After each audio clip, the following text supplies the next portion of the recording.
एक कोई संत एक राजा के यहाँ गए।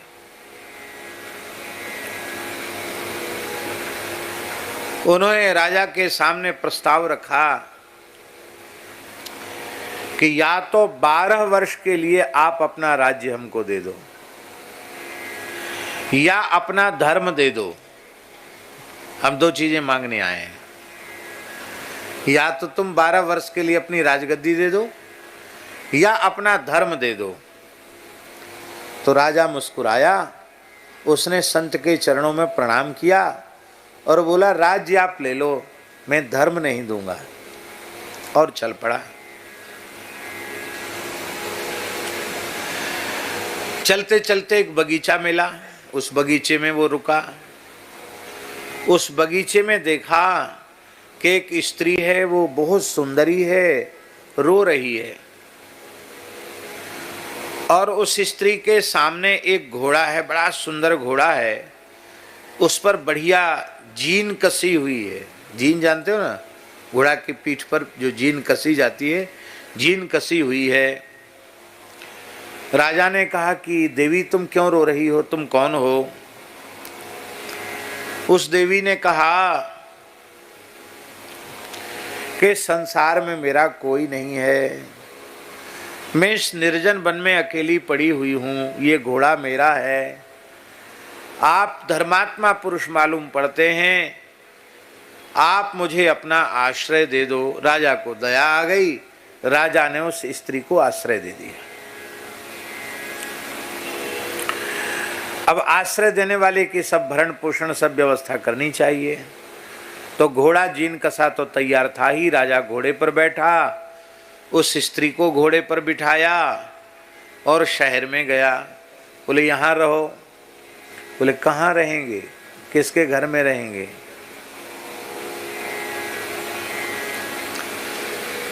तो उस स्त्री ने कहा कि नया मकान खरीद लो और नया न मिले तो किराए का खरीद लो। तो राजा हंसने लगा। उसने कहा, महाराज मैं तो अपना संपूर्ण राज्य देकर एक साधु को चला आया हूँ, मेरे पास फूटी कौड़ी भी नहीं है, न तो मैं खरीद सकता हूँ और न मैं किराए से ले सकता हूँ। तब उस स्त्री ने झोली से 10 सोने की मोहरें निकाल करके दे दी।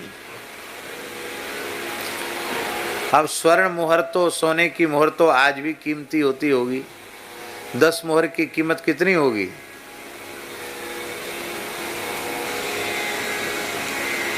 क्या 7-8 लाख रुपए होगी, ऐसा बता रहे हैं। तो उस जमाने में तो कौड़ियों में तो मकान बन जाते थे। 7-8 लाख का मकान तो बढ़िया आ गया होगा। जो भी उस हिसाब से कोई प्रयोजन नहीं है। अब हिसाब जोड़ने का क्या मतलब है? हाँ, लेकिन सस्ता जमाना था। ये कोई बहुत पुरानी बात हम नहीं बता रहे हैं। हमारे खाक चौक में भंडारा होता था, राकेश जी, पहाड़ी बाबा के समय, गुरुदेव के समय, पुरानी बात है। तो अनुमान क्या था खर्च का, लगभग कि 100 साधुओं को चिट्ठी दे करके निमंत्रण में बुलाया जाता था। तो 10-10 रुपए दक्षिणा सहित 5000 रुपए में 100 साधुओं का बढ़िया देसी गाय के घी का भंडारा, सुंदर भंडारा रसोई 5000 में संपन्न हो जाता था। ये हमारे सामने की बात है। अब 100 मूर्ति जुमाओ तो 5-6 हजार की तो साग आती है, सब्जी आती है। तो जो काम 5000 में होता था वो 50,000 में हो रहा है। ये वही हालत हो गई, महंगाई इतनी बढ़ गई।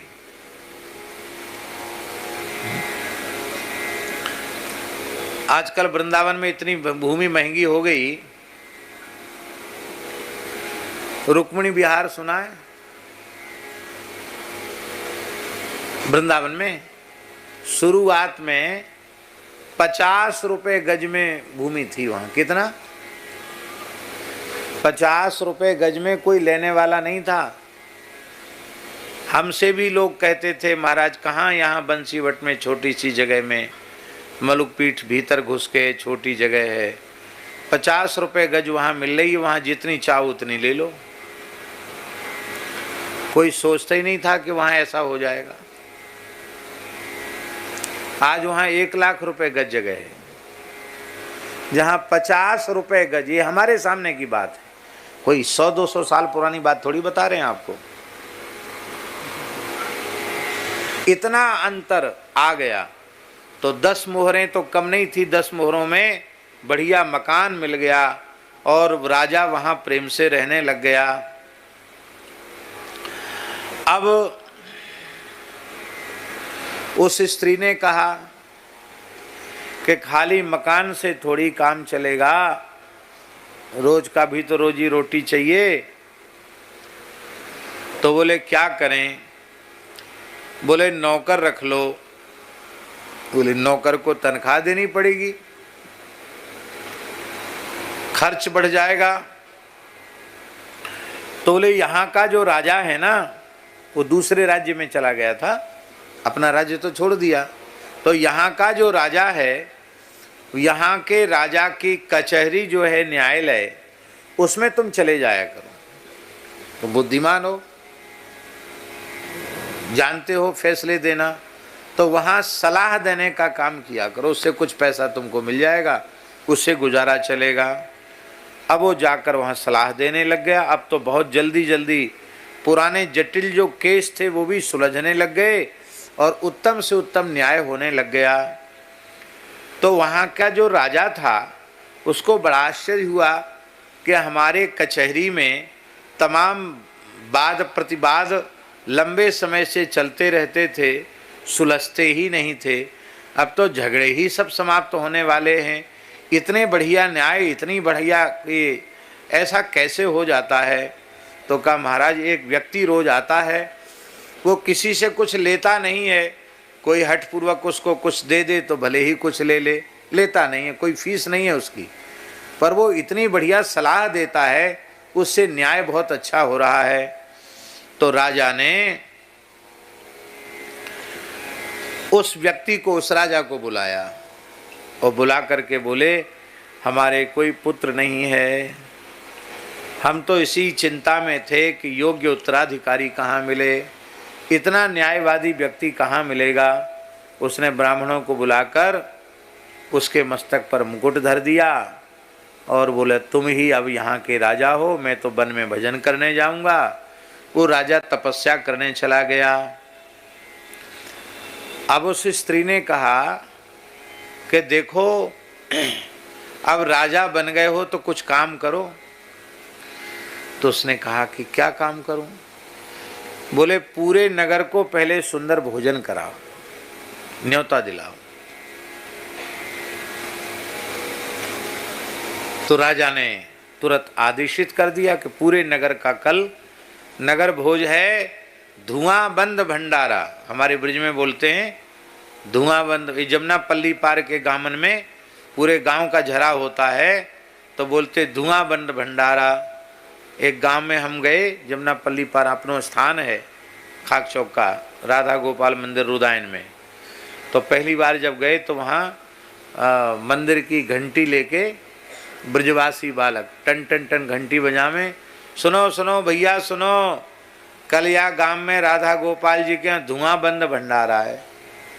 भैया धुआं बंद भंडारा क्या चीज़ होती है? हमने पूछा गांव के लोगों से, बोले बाबा पूरे गांव को धुआं बंद है, याई को धुआं बंद भंडारो कहें। कल काऊ के घर में चूल्हो नहीं चेते, वो सब यहीं प्रसाद पावेंगे, याई को कहें धुआं बंद भंडारो। तो राजा ने धुआं बंद भंडारा का न्योता दे दिया। अब पूरा नगर आकर के अपने अपनी व्यवस्था अवस्था के अनुसार बैठ करके सब प्रसाद पाने लग गए। राजा को बड़ा आश्चर्य हुआ कि देवता लोग परोस रहे, इंद्र कुबेर वरुण ये सब परोसने में लगे हुए हैं, आतिथ्य कर रहे हैं। तो राजा को बड़ा भारी आश्चर्य हुआ। राजा पहचान गए तो सब देवता हैं। जैसे ही निकट गया देवता अंतर्धान हो गए।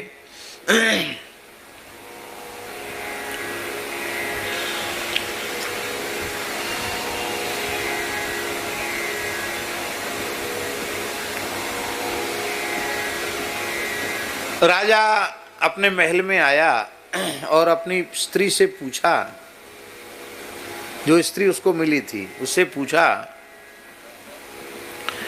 कि आश्चर्यजनक घटना मैंने देखी है, तुम क्या मिली हमको जंगल में?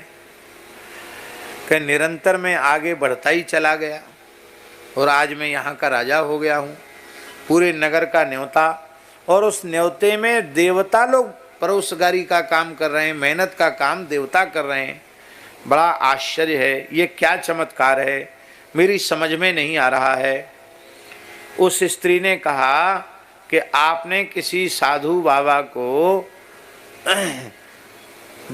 राज्य दिया था, उसका समय पूरा हुआ कि नहीं हुआ? तो राजा ने कहा आज 12 साल पूरे हो रहे हैं, बस एक दिन है, आज शाम तक 12 साल पूरे हो जाएंगे।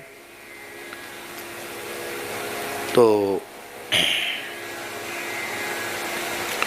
इसलिए जाओ, आज तुम्हारा समय पूरा है, अब तुम घोड़े पर चढ़ के भी जाओगे तो शाम तुमको हो जाएगी, तो तुमने जो अवधि दी थी वो पूरी हो जाएगी, तुम अपना राज्य वापस ले लेना। यह सुन करके राजा ने कहा कि मैं अब घर नहीं जा सकता। क्यों? बोले इसलिए नहीं जा सकता क्योंकि मैंने तुमको आश्रय दिया है, तुमसे बिना पूछे तुमको छोड़कर मैं नहीं जा सकता। तो वह स्त्री बड़ी जोर से खिलखिलाकर हंसी और हंसकर उसने कहा कि अरे तुम मुझे स्त्री समझ रहे हो?